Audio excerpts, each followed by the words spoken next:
प्रदेश सरकार ने जिस प्रकार वहाँ पर किसानों के साथ जो बर्ताव किया, उनके नेताओं ने अपनी महंगी महंगी गाड़ियों से किसानों को जिस प्रकार अमानवीय तरीके से रौंदा, उनकी जान की कोई परवाह नहीं की, उन्हें इंसान भी नहीं समझा, इंसान तक नहीं समझा गया और उनकी हत्याएं की गई। सभी कांग्रेस जन ही नहीं बल्कि पूरा देश इससे आंदोलित है और आहत है। कभी कोई कल्पना भी नहीं कर सकता कि इस प्रकार सत्ता के नशे में चूर मंत्रीजादे हमारे किसान भाइयों के साथ और स्थानीय जनता के साथ, वहाँ की स्थानीय जनता के साथ इस प्रकार का सलूक करेंगे। हम कांग्रेस जन इस घटना की घोर निंदा करते हैं और साथ साथ हमारी राष्ट्रीय महासचिव आदरणीय प्रियंका गांधी जी जब शोक संतप्त परिवारों को सांत्वना देने की नीयत से लखीमपुर खीरी जा रही थी, उनको रास्ते में रोककर उन्हें हिरासत में लिया गया। उन्हें बिना किसी कारण बताए, बिना किसी वारंट बताए उन्हें अनधिकृत रूप से हिरासत में लिया गया और उसके बाद आज भी 3 दिन बीत जाने के बाद भी आज भी वो लखीमपुर खीरी जाने के लिए प्रयासरत हैं, लेकिन उन्हें आज भी लखीमपुर खीरी नहीं जाने दिया जा रहा है।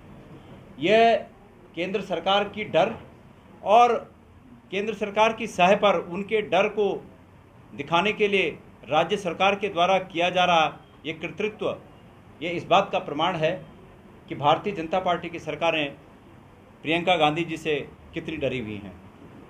प्रियंका गांधी जी वहाँ शोक संतप्त परिवारों को सांत्वना देने जा रही हैं और अगर इस सांत्वना से केंद्र सरकार को और उत्तर प्रदेश की भाजपा सरकार को डर लगता है तो मैं समझता हूँ इसको दबाने के लिए, इस आवाज़ को दबाने के लिए और सांत्वना देने के लिए जो उनकी इच्छा है वहाँ जाने की, उसको दबाने के लिए ये जो कार्य किया जा रहा है सरकारों के द्वारा, मैं समझता हूँ ये लोकतंत्र के आधार पर एक चोट है।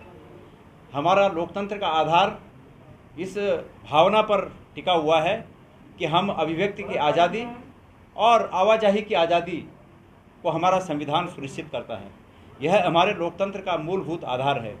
लेकिन आज इस आधार पर केंद्र सरकार की सहाय पर उत्तर प्रदेश की भाजपा सरकार द्वारा जो चोट पहुंचाई जा रही है, ये भविष्य तय करेगा कि देखिए, सिर्फ किसानों की बात नहीं है। इस सरकार ने, चाहे केंद्र हो, राज्य हो, उत्तराखंड हो, उत्तर प्रदेश हो, इन सरकारों ने हर तबके को निराश किया।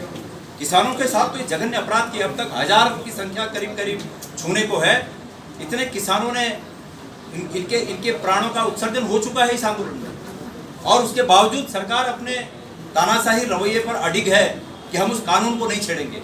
जिस वर्ग के लिए आप कानून बना रहे हैं वो वर्ग कहता है कि इससे हमारा अहित है, ये कानून हमें नहीं चाहिए, लेकिन उसके बावजूद कानून बना रहे हैं और वो कानून थोप रहे हैं उन किसानों के ऊपर। तो क्या आपको नहीं लगता कि अंग्रेजों की याद आ गई है कि अंग्रेजों के सामने कोई प्रश्न नहीं कर सकता था कि आप ये कानून क्यों बना रहे हैं? वो भी तानाशाह थे और ये भी तानाशाह है। ये संबंध दर्शाता है कि अतीत में इन्होंने स्वतंत्रता संग्राम के आंदोलन के दौरान इनके राजनीतिक पूर्वजों ने अंग्रेजों को किस प्रकार से सहयोग दिया और उसी की परिणति अब इनके चरित्र में परिलक्षित हो रही है। माननीय प्रधानमंत्री जी के दर्शन के लिए आने में स्वागत है। वो मनोती के रूप में केदारनाथ आना चाहते हैं। बड़ा सौभाग्य हम पूरे उत्तराखंड के लोगों का कि भाई हमारे 4 धामों में से एक धाम वो केदारनाथ आ रहे हैं, लेकिन केदारनाथ में आकर वो प्रायश्चित करें भगवान के सामने कि मेरे रहते हुए हमारे नेताओं ने गाड़ियों के नीचे इस भारत के तमाम उन लोगों को कुचला जो भारत के भाग्य विधाता हैं, किसान हैं, उन लोगों को कुचला। वो भगवान केदारनाथ के सामने बैठकर प्रायश्चित करेंगे। मैं ऐसी भी उनसे मांग करता हूँ। हमसे जुड़े रहने के लिए हमारे YouTube चैनल को सब्सक्राइब करें और नई वीडियो की नोटिफिकेशन के लिए बेल आइकॉन को दबाएं। अगर आप ये वीडियो Facebook पर देख रहे हैं तो लाइक जरूर करें और ज्यादा से ज्यादा शेयर करें। धन्यवाद।